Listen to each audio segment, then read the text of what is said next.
Mes chers compatriotes, nous sommes aujourd'hui le samedi 7 décembre 2024 et je crois utile de faire le point sur cette question qui empoisonne en fait le monde de l'agriculture ainsi que nos relations avec d'une part les pays d'Amérique latine et d'autre part la Commission européenne.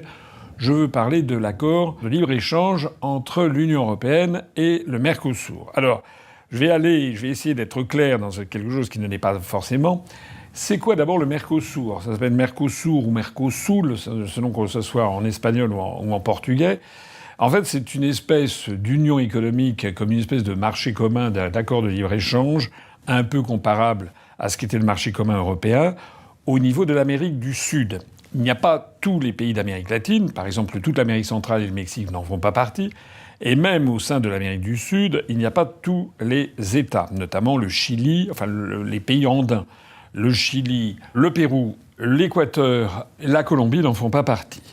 De même que les Guyanes, c'est-à-dire le Guyana, le Suriname et la Guyane française. Donc il y a tous les autres. Il y a évidemment donc le Brésil, l'Argentine, l'Uruguay, le Paraguay et la Bolivie.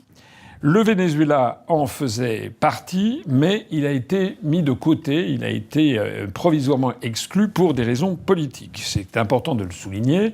Ça veut dire que derrière ce marché commun, il y a quand même une pensée politique qui est derrière.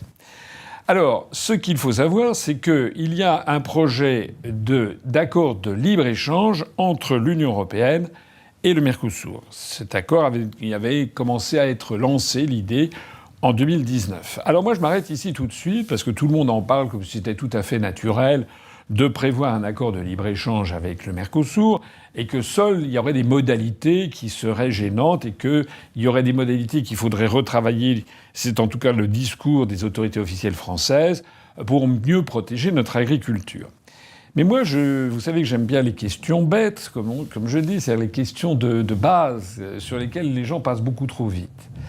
Rappelez-vous tout ce que vous avez appris à l'école depuis que vous êtes petit. Qu'est-ce que vous avez appris? Vous avez appris qu'on avait bâti le marché commun en Europe pour assurer la paix et pour progressivement avoir une espèce d'État qui serait ce qui est devenu l'Union européenne. C'est-à-dire qu'on avait expliqué, c'est même le fondement même de la déclaration dite déclaration Schuman de 1950, que c'est par des rapprochements, des coopérations au niveau notamment économique que progressivement on ferait apparaître un rapprochement, une confédération européenne qui se transformait ultérieurement en un État. Bien, on est d'accord. Mais alors, pourquoi est-ce que l'on veut faire une zone de libre-échange avec le Mercosur? Parce que les mêmes causes provoquant les mêmes effets, ça veut dire qu'on va créer quoi? On va créer un État avec l'Amérique du Sud? C'est quoi le problème?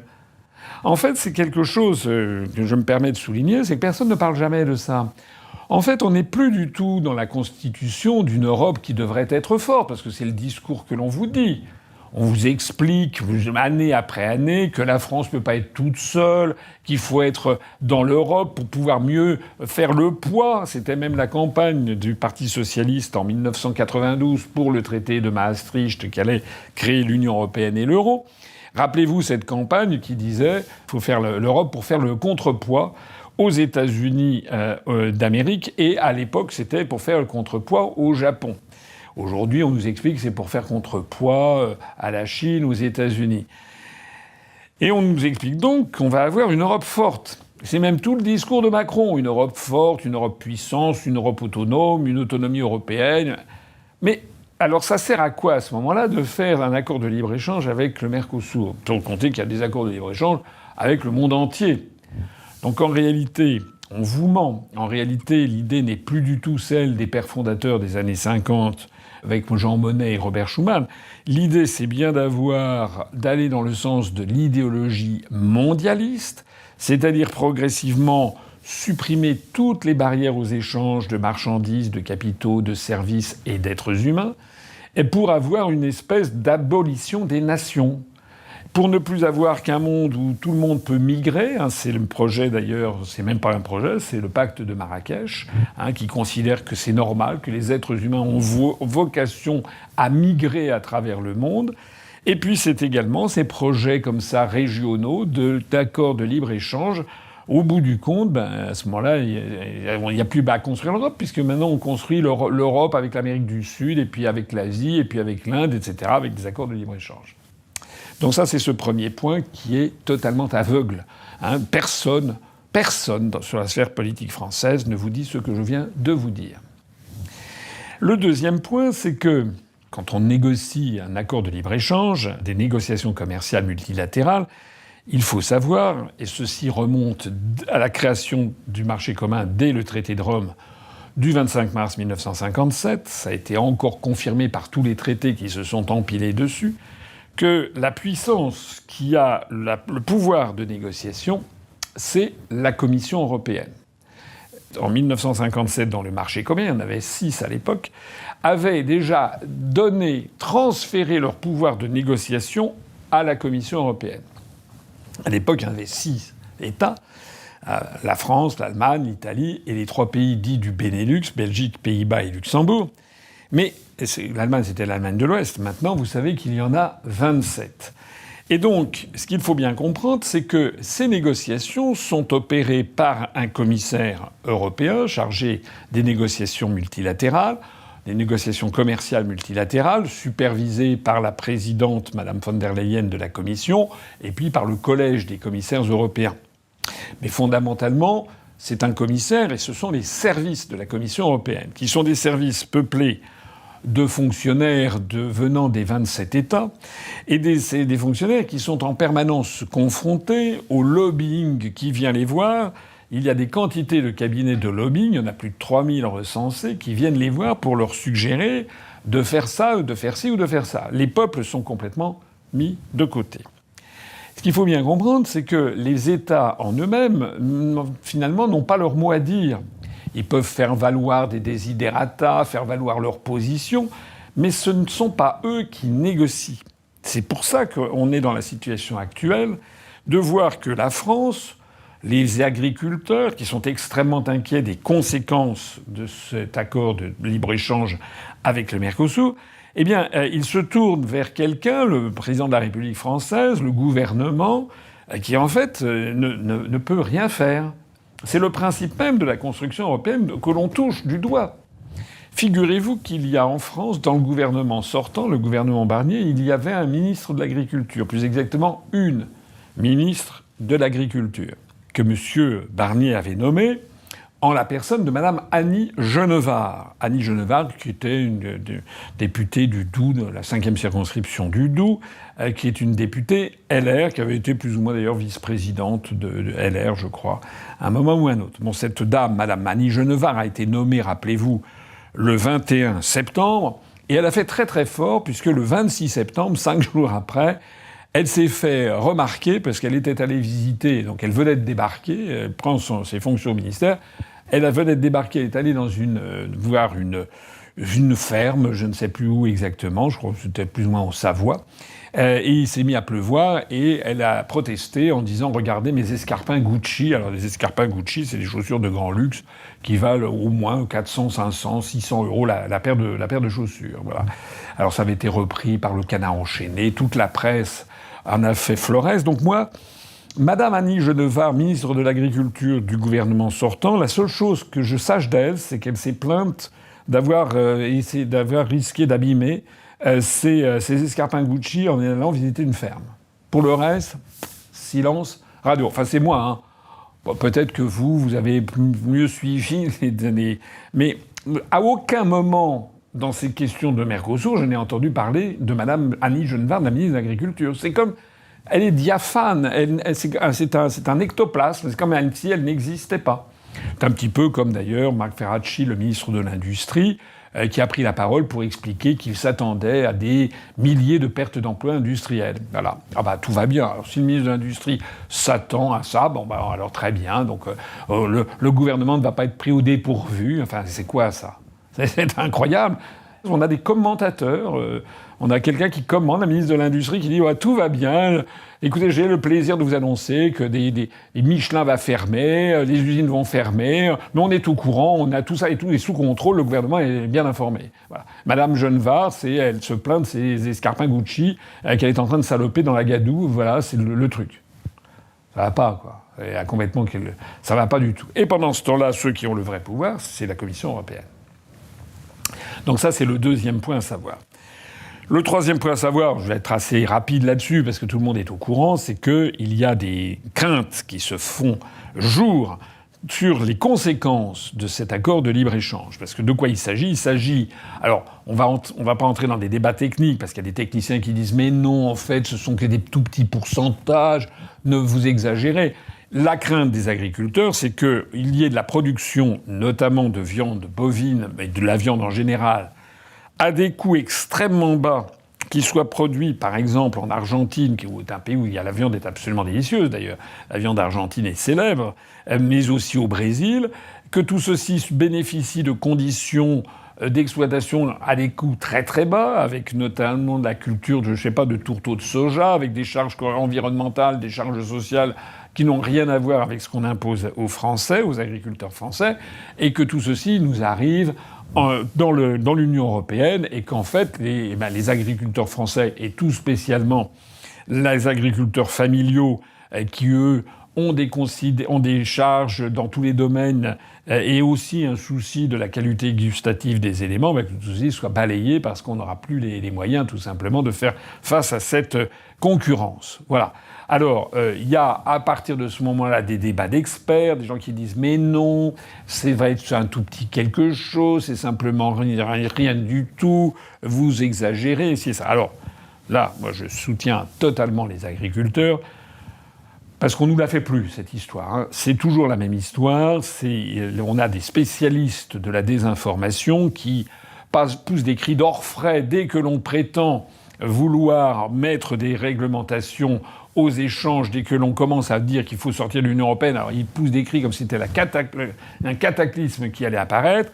Mais en revanche, enlever les barrières douanières, enlever les contrôles aux douanes, etc., à chaque fois, mais non, tout ça c'est une bagatelle, ça n'a aucune importance, ça n'aura qu'une incidence marginale.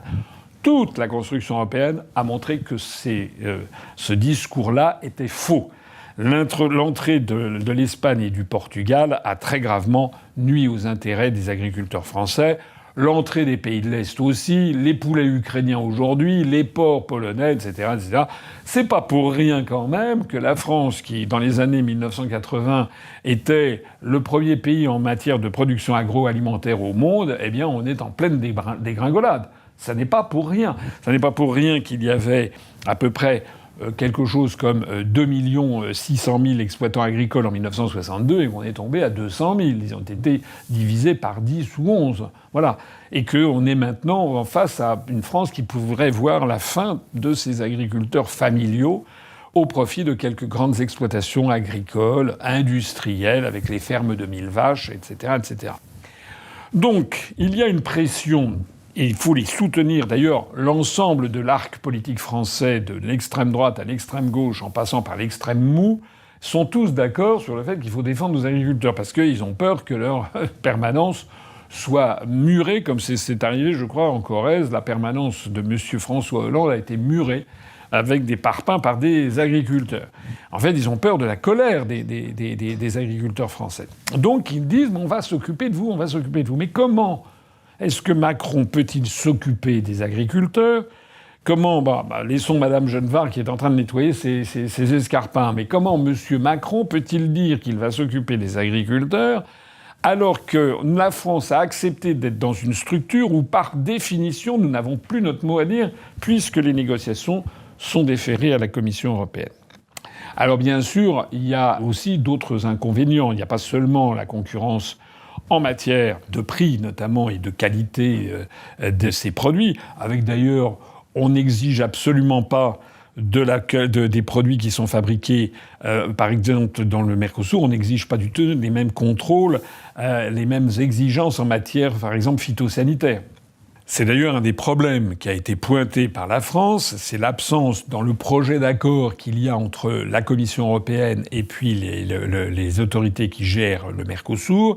Il y a l'absence de ce qu'on appelle des clauses miroirs, c'est-à-dire que tout ce que demande et obtient une partie, l'autre peut demander et obtenir la même chose.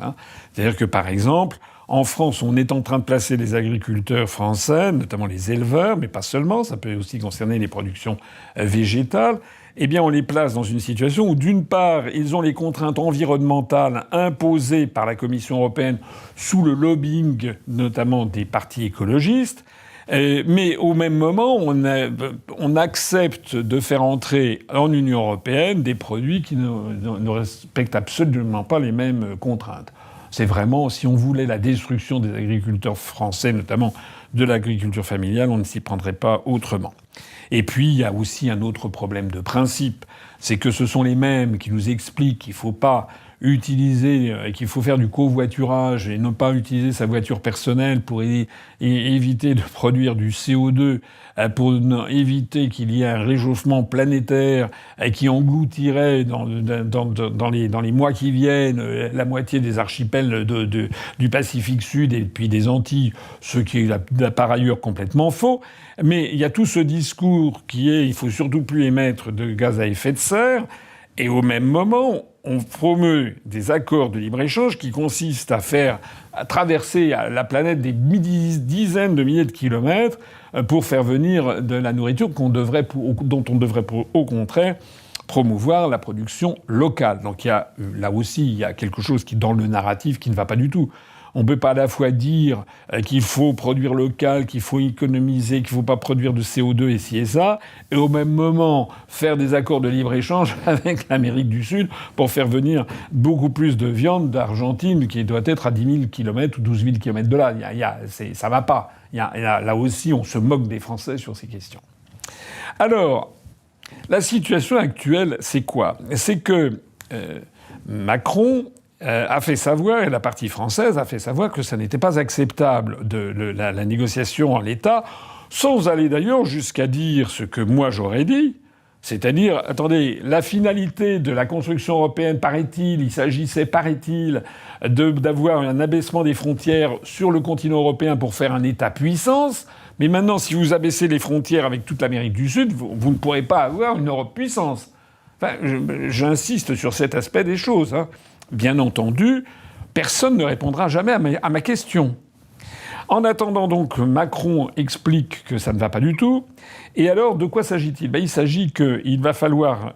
on peut bloquer cette affaire, mais pour avoir le blocage, il faut qu'il y ait au moins 4 États représentant au moins 35% de la population de l'Union européenne qui bloquent le processus. Ce qui signifie que la France doit essayer de rallier à elle à la fois la Pologne, l'Italie, l'Autriche, donc et la France. Je crois qu'à partir de ce moment-là, ça marcherait. On aurait la minorité de blocage. Mais il n'est pas sûr et certain que ces pays accepteront. Ça peut être d'autres pays. Elle pourrait rallier à elle, par exemple, la France pourrait essayer de rallier à elle l'Allemagne, l'Espagne et le Portugal. Mais justement, ça ne marche pas, puisque l'Espagne et le Portugal sont très favorables à cet accord avec le Mercosur. Et pourquoi donc ? Parce que ce sont leurs anciennes colonies. Voilà. Le portugais, la langue portugaise ne pèserait pas grand-chose s'il n'y avait pas le Brésil, qui est quand même un des géants du monde d'aujourd'hui. Sans compter, par ailleurs, les pays comme l'Angola, le Mozambique. Mais ça sera pour plus tard. On nous dirait qu'il faut un accord de libre-échange avec l'Afrique australe. Mais le Portugal donc veut un accord de libre-échange avec le Brésil, qui fait partie de la lusophonie, c'est-à-dire les pays utilisant la langue portugaise. De la même façon que l'Espagne veut la même chose avec les pays de l'hispanophonie du cône sud-américain. Donc déjà, le Portugal et l'Espagne soutiennent mordicus cet accord. Et puis ils sont suivis par l'Allemagne et un certain nombre de pays du nord de l'Europe qui y voient... Alors les pays du nord de l'Europe, ceux qui n'ont pas d'agriculture, eux, ils sont évidemment très favorables. Vous avez le commissaire européen, Madame von der Leyen, a eu la viciosité, la perversité de nommer comme commissaire européen un luxembourgeois. Or, il n'y a pas d'agriculture au Luxembourg, enfin quasiment pas. Bon. En revanche, le Luxembourg, lui, son intérêt, c'est de faire fonctionner les banques, le système financier luxembourgeois qui procure une part très importante du PIB du Luxembourg. Et puis, c'est également de pouvoir se procurer de la viande au meilleur coût. Donc le Luxembourg et le commissaire européen chargé de l'agriculture qui est luxembourgeois, qui voit les affaires avec le prisme national qui est le sien, lui, il est favorable à cet accord. Il se fiche éperdument de détruire l'agriculture familiale française. C'est pareil pour les pays scandinaves. Vous n'avez pas une très grande agriculture en Suède ou en Finlande. Eux, tout ce qui va pouvoir permettre d'avoir de la nourriture à meilleur coût, plutôt que d'acheter, par exemple, à des pays de l'Union européenne, c'est bon à prendre. C'est pour ça qu'ils veulent avoir cet accord de libre-échange. J'ai déjà expliqué ça 50 fois. J'avais expliqué, par exemple, pourquoi on avait détruit l'industrie textile française, parce qu'on avait fait un accord de libre-échange quasiment avec la Chine sur les produits textiles. Parce que vous avez toute une série de pays qui n'ont plus d'industrie textile et qui préféraient acheter de l'industrie textile chinoise à très bon marché plutôt que des produits textiles italiens, français, qui étaient beaucoup plus chers. On touche ainsi du doigt ce que j'explique depuis 2007. Je l'expliquais avant, mais enfin, disons que c'est depuis le 25 mars 2007, jour du 50e anniversaire du traité de Rome, que j'ai créé l'UPR et que je m'adresse aux Français pour le leur expliquer. J'explique depuis 2007 que la construction européenne est fondée sur une erreur de départ absolument fondamentale qui postule que les pays auraient des intérêts communs, que nous aurions un intérêt commun, au motif que le Portugal est frontalier de l'Espagne, qui est frontalière de la France, qui est frontalière de l'Allemagne, qui est frontalière de la Pologne, qui est frontalière de la Lituanie, qui est frontalière de la Lettonie, qui est frontalière de l'Estonie, qui est frontalière de la Finlande. De proche en proche, eh bien, il y aurait un intérêt commun depuis l'Algarve portugaise jusqu'à Rovaniemi en Laponie finlandaise. C'est dingue parce que c'est faux, ça n'est pas ça. Et on le voit parfaitement sur cette affaire de Mercosur, encore une fois, puisque nous n'avons pas du tout les mêmes intérêts. Alors c'est d'autant plus grave que l'industrie allemande, et en particulier l'industrie automobile allemande, se porte mal. Or les industriels allemands, eux, veulent absolument avoir cet accord avec le Mercosur parce que la contrepartie, c'est que d'un côté, on va importer des produits agricoles qui vont détruire l'agriculture familiale française, tous ces produits agricoles qui seront fabriqués à bas coût au Brésil ou en Argentine ou au Paraguay ou je ne sais pas où. Mais à contrario, eh bien, on pourra vendre nos productions industrielles et tout spécialement, bien entendu, les voitures allemandes. Voilà, puisque sur certains créneaux, les voitures de luxe, il se trouve que c'est Mercedes, Daimler-Benz et puis BMW qui tiennent le haut du pavé. Donc les Allemands, c'est eux qui fabriquent les plus belles voitures du monde. Enfin, quoique en ce moment, il y a une forte concurrence qui est en train de monter à toute allure venant de Chine. Alors pour l'instant, comme d'habitude, on rigole, on dit oui, mais non, c'est de la gnognotte. Rendez-vous dans 10 ans, dans 15 ans, sur les voitures de luxe chinoises. Bon. Mais pour l'instant encore, effectivement, on peut dire que c'est les voitures allemandes qui tiennent le haut du pavé sur les produits de luxe. Et donc, les Allemands imaginent qu'ils vont pouvoir vendre beaucoup de produits industriels, et notamment des automobiles, grâce au Mercosur. Alors, aujourd'hui, on en est où ? Vous l'avez suivi dans l'actualité.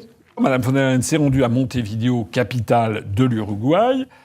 Montevideo, ça veut dire « j'ai vu une montagne ». Et Madame von der Leyen, elle n'a pas seulement vu une montagne, elle a simplement vu les négociateurs du Mercosur, et elle a signé comme une grande l'accord du Mercosur. En faisant complètement fi, en faisant un bras d'honneur à Macron. Alors, ce qui est absolument extraordinaire, c'est que vous avez aussitôt, avec une perfidie, une mauvaise foi extraordinaire, vous avez aussitôt toute la Macronie, enfin ce qu'il en reste, c'est-à-dire essentiellement des gens qui ont des postes, quoi. Mais le nombre d'électeurs a dégringolé. Vous avez aussitôt la Macronie, les gens style, tous les rebuts, style Madame Pannier-Runacher, des gens comme ça, Marc Ferracci, enfin des gens qui sont d'un très bas niveau, en fait, qui sont des purs larbins. Et puis il y a tous ceux qui, par ailleurs, grenouillent pour essayer d'avoir des postes du style Édouard Philippe, Gabriel Attal, etc. etc. Mais aussi les gens des Républicains, par exemple. On a vu M. Wauquiez ou bien François-Xavier Bellamy, qui cultive toujours son image de premier communion et de gendre idéal, tenir des propos, mais qui sont absolument obscènes de mensonges. Ils ont reproché à Mme Le Pen et au Rassemblement national d'être quasiment responsable de cette signature à Montevideo à cause de la motion de censure contre Barnier. Mais c'est honteux, c'est absolument scandaleux, franchement. Puisqu'on savait déjà, avant même qu'il y ait la motion de censure qui soit votée, Madame von der Leyen avait déjà expliqué qu'elle partait signer, c'était 3 jours avant qu'elle partait signer le truc. Donc ça n'a strictement aucun rapport avec la motion de censure contre Barnier. Elle est allée signer ça, et évidemment en faisant un bras d'honneur à la France. Alors, on apprend aujourd'hui que Macron a fait savoir, plus exactement les gens qui sont à l'Élysée, ils ont fait savoir quelque chose qui est exact et qu'il convient de rappeler. Il convient de rappeler quoi? C'est que Mme von der Leyen, elle n'a fait que signer un traité, un projet de traité de libre-échange au nom de la Commission européenne, au nom de l'Union européenne, avec, par ailleurs, les représentants du Mercosur. Mais un traité, ensuite, doit être ratifié. De la même façon qu'il y avait eu la signature du traité de Maastricht, ensuite il avait fallu le ratifier par tous les pays. Et en France, la ratification était passée par le référendum de 1992, où les Français avaient, hélas, voté oui à la ratification. De la même façon que pour la Constitution européenne de 2005, la signature avait été faite, mais au moment de la ratification, cette fois-ci, les Français ont voté non à 55%, et comme vous l'avez vu, on n'en a tenu aucun compte d'ailleurs. Mais ça veut dire que là, aujourd'hui, c'est pas parce que Mme von der Leyen a signé ce document qu'il entre en vigueur. Il va falloir maintenant qu'il soit ratifié. Et c'est là que Macron a fait savoir que nous sommes qu'au début d'un processus et qu'il va falloir négocier et que la ratification par la France n'est pas acquise. Alors, s'il n'y avait pas de ratification à l'unanimité, à ce moment-là, on passerait par l'intermédiaire du Parlement européen, et c'est là ces histoires de minorité de blocage. La conclusion de tout ça, c'est quoi? C'est que, j'ai déjà eu l'occasion de le dire, je le redis ici, Macron et Barnier ont manqué à leurs devoirs les plus sacrés. Leurs devoirs les plus sacrés, c'est de défendre les intérêts de la France, les intérêts supérieurs du pays, et notamment les intérêts de nos agriculteurs. Défendre également ce principe fondamental que personne, semble-t-il, n'a à l'esprit, parmi tous ces gens qui veulent négocier des accords de libre-échange, c'est que quand on est un chef d'État digne de ce nom, on doit envisager le pire. Et on doit envisager un monde dans 20 ans, 10 ans, 3 mois, 6 ans, etc., un monde où il pourrait y avoir un effondrement des échanges commerciaux internationaux. Parce qu'il y aurait eu une guerre planétaire, parce qu'il y aurait des révolutions, parce qu'il y aurait des blocages maritimes, il y aurait du piratage en mer, que sais-je. Le devoir d'un chef d'État, ça doit être d'assurer l'autosuffisance alimentaire de sa population. L'autosuffisance vestimentaire, l'autosuffisance énergétique. Ce sont 3 piliers fondamentaux. Il faut que les gens puissent s'habiller, se nourrir et se chauffer. Et ces 3 piliers-là sont absolument fondamentaux et ils ont été complètement oubliés par les européistes. J'ai eu l'occasion de le dire maintenant. Pratiquement maintenant, tous nos vêtements viennent notamment de Chine. Il n'y a plus d'autosuffisance vestimentaire. Il y aurait demain une révolution en Chine. Les Français deviendraient des sans-culottes, ça serait le cas de le dire. On n'aurait plus les moyens de fabriquer des vêtements pour habiller toute la population française. Autosuffisance énergétique, là je l'ai dit aussi, c'est cette absurdité, cette aberration de l'arène et du marché européen de l'énergie, alors même que nos aïeux avaient consenti des efforts considérables d'investissement dans un programme électronucléaire pour assurer l'autonomie, quasiment l'indépendance de la France en matière de production électrique. Et puis l'autosuffisance alimentaire.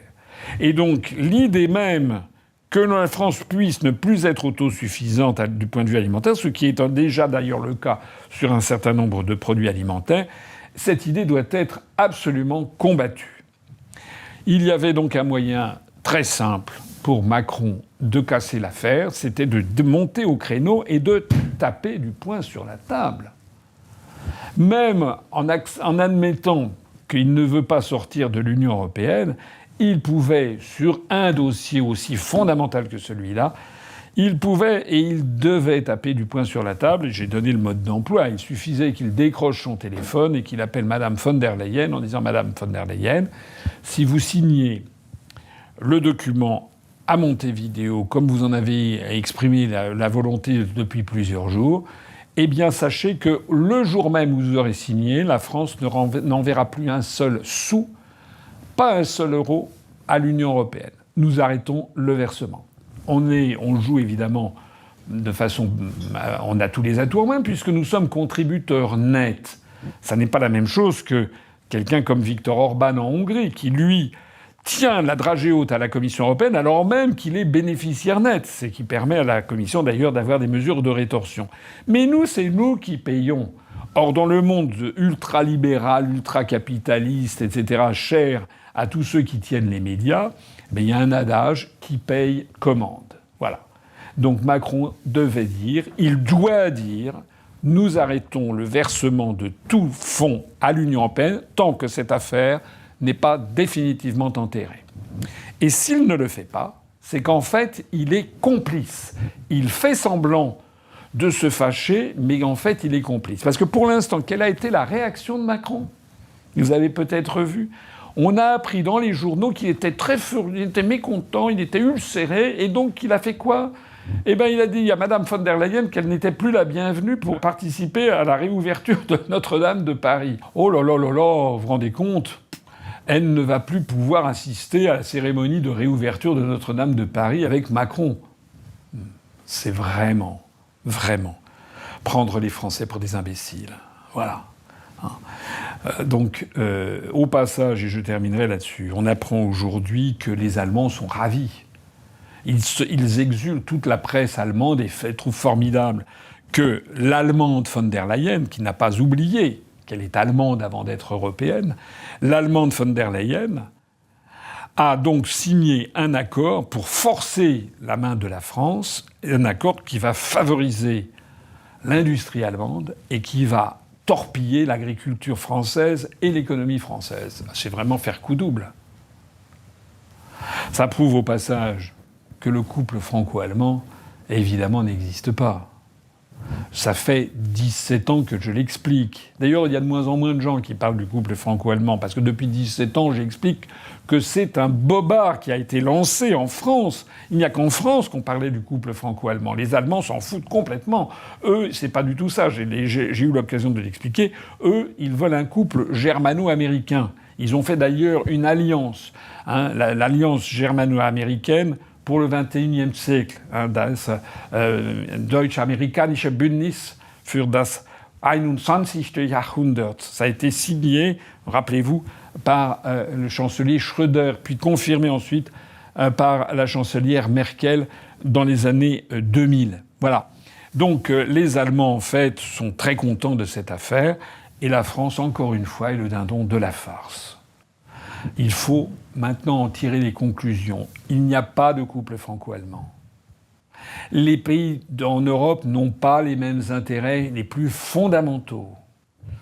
Nous sommes maintenant dans un processus où la France est en train de saboter tous ses intérêts les plus fondamentaux, que ce soit en matière diplomatique, militaire, industrielle, agricole, culturelle, linguistique, politique, géopolitique, etc., etc., la France est en train de tout détruire au nom de l'utopie de la construction européenne. Voilà. La France ne défend plus ses intérêts. Je vous explique que Mme von der Leyen, elle est présidente de la Commission européenne, mais elle est toujours allemande. Voilà. La France, en acceptant de nommer Mme von der Leyen à la tête de la Commission, on a bien quelqu'un qui est un agent à la fois des intérêts américains et des intérêts allemands, des intérêts germano-américains. Je vous remercie de m'avoir écouté. Faites diffuser cette information, diffusez au maximum. Il n'y a pas d'autre solution que de sortir au plus vite de l'Union européenne. Les 17 ans écoulés depuis que j'ai créé l'UPR ont montré que j'ai raison, que mes analyses sont justes et que tous ceux qui vous disent, qui vous promettent une autre Europe, vous mentent effrontément par lâcheté, par esprit de soumission aux médias, à l'oligarchie et au bout du compte, à l'oncle Sam, du moins à l'État profond américain qui tirait les ficelles. Vive la France!